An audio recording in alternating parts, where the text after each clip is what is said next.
সম্মানিত উপস্থিতি, বাকি নামাজ শেষে কমিটির সদস্যরা বসে যাবেন। আপনাদের যে জন্য ডাকা, আমাদের ইমাম সাহেব তার দায়িত্ব নামাজ পড়ানো। সে নামাজ পড়াবে, কিন্তু সে একটা দোকান দিয়েছে।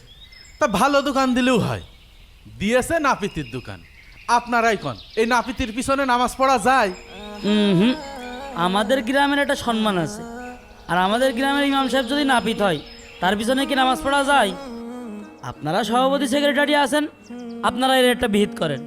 সভাপতি সাহেব, ইমাম সাহেব তো চুরি ডাকাতি করতেছে না, ইমাম সাহেব হালালভাবে একটা ব্যবসা করতেছে।